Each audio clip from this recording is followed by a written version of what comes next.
My name is Mizuki Uzawa Ando. I have a rare condition to share that I think I'm the first person who suffer from this. I have trouble in remembering my own name whenever someone would ask me. I never forget the names of the people around me, even their addresses and phone numbers. I have been married with Takashi for years, and I keep this case as a secret from him because he might think that I was just reasoning of not being happy with him as my husband. He was very logical about everything. In order to remember my name, I went to a jewelry store and bought a customized bracelet with my name engraved on it so that I can easily glance whenever someone would ask my name. I work at Honda dealership, answering phone calls, getting coffee for customers, and updating customer database. Sometimes, I also take over salesman's job whenever they're out because some customer enjoys my company and how my smile put them at ease. At work, I use my maiden name because it takes a lot of work to change all the data relating to my name in the computer system. Luckily, my husband understands my point. Sometimes, Takashi bothers me because he doesn't show any sign of jealousy. He can't even get mad at me. One day, I visited a counseling center that offers private sessions. I meet Mrs. Sakaki, the counselor, and asked me first to tell her what was happening to me. Lately, I have difficulties in remembering my own name whenever someone would ask me of who I am. It bothers me and doctors would tell me nothing about my problem. Then I formulated an idea to help me remember my name. Here. It was a wonderful idea that you put your name in there. It looks good on you. Do you think that forgetting my own name might be connected with a more serious disease? I don't believe that there are any diseases related to that early symptom. But I'm just a little concerned that these symptoms have gotten worse over the past year. So let's just take one step at a time and to determine how it started. Mrs. Sakaki asked several basic questions that I tried to answer each as honestly as possible. I told her that I grew up in a quite ordinary family. My father worked for a large insurance company.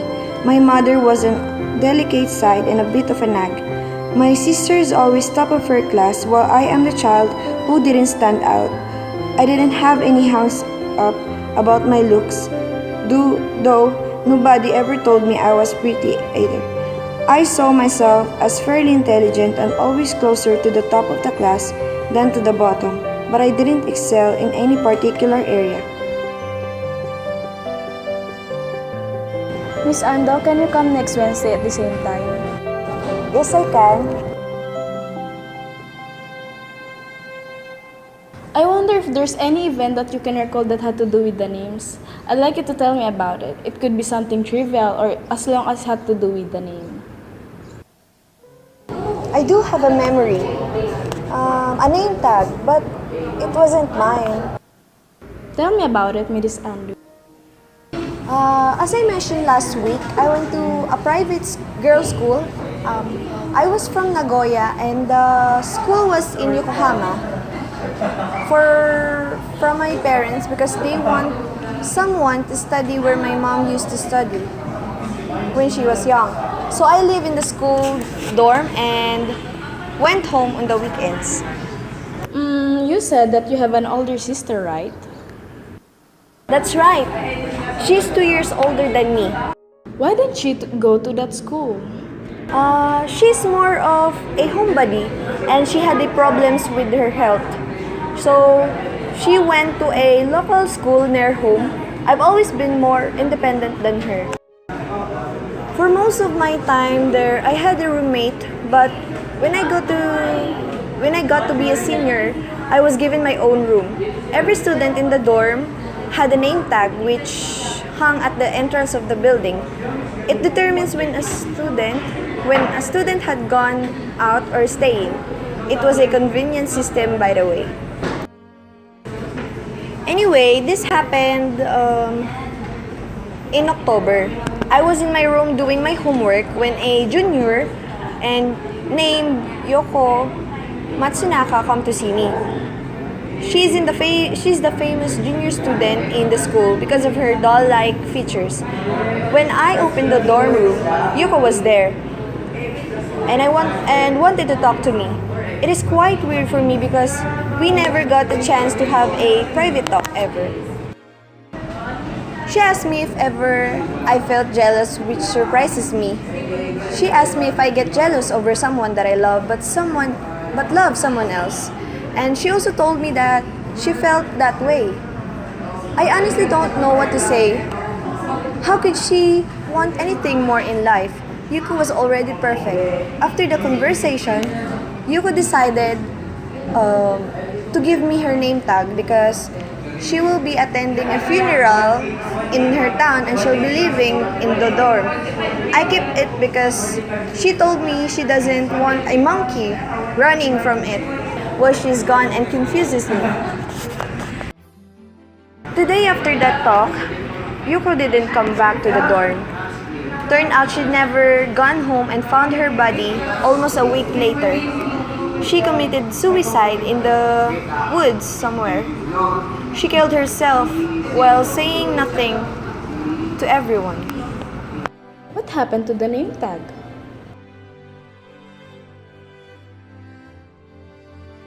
Then why did you keep it?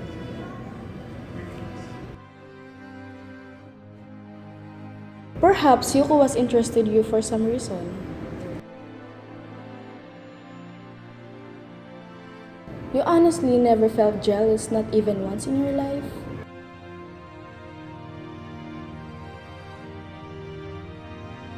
And since everybody's different, there's no way to compare.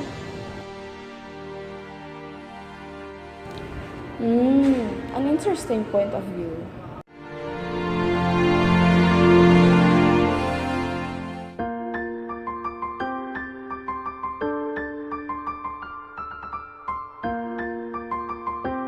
I've discovered the reason you've been forgetting your name, and I also found a solution.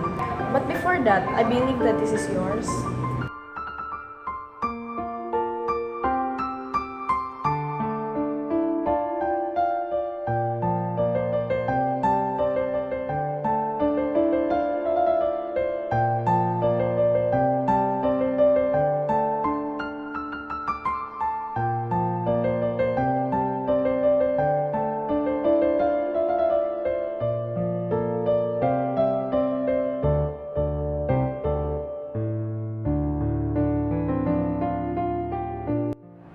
Seriously? A monkey?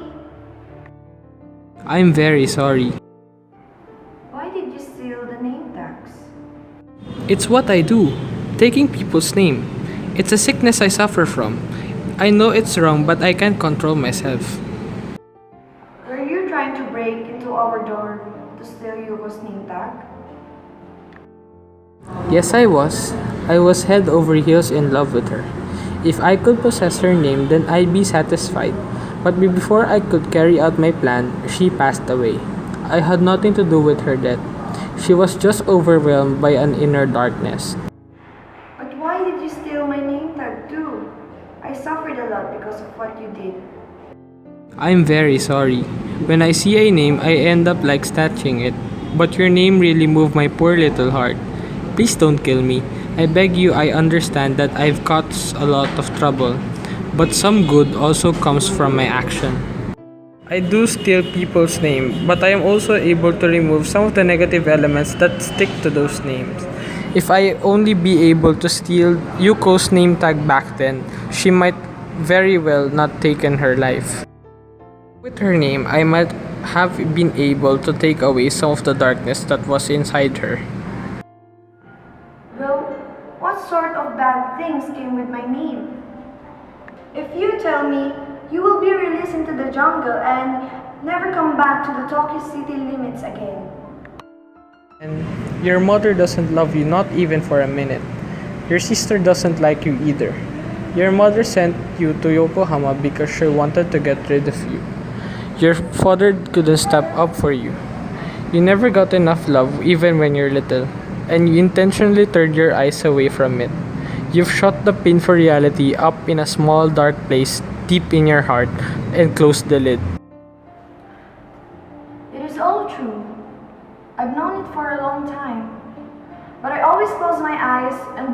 years to it.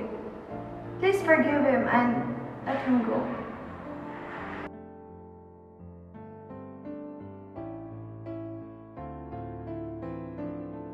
Thank you for saving my poor life.